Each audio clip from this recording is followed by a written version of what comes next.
Don't forget to hit that like button and subscribe to the channel. And then, and I really, I spent really time the best to translate. Um, Martin, the mastermind behind A Song of Ice and Fire. Ever wondered how George R.R.W. Martin became a household name? His journey is as intriguing as the worlds he creates. Martin, known for his epic fantasy, has a deep-rooted connection with TV production. Um, um, he's not just a novelist, he's a scriptwriter who has worked on numerous television projects.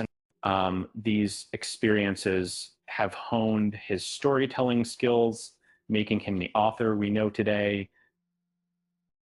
Interestingly, Martin had to break a common fantasy writing habit to succeed in Hollywood. Can you guess what it was? Lengthy monologues. In Game of Thrones, we all remember Robert Baratheon's frustration with titles. Martin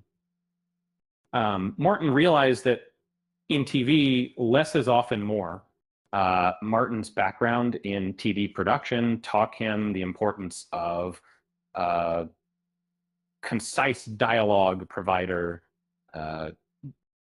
directors, and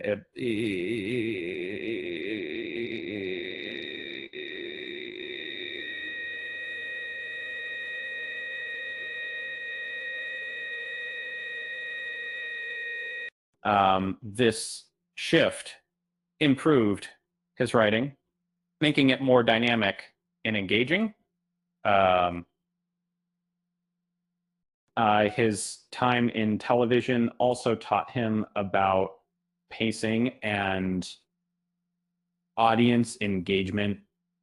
Martin learned to end sections with twists or unresolved issues, much like a cliffhanger.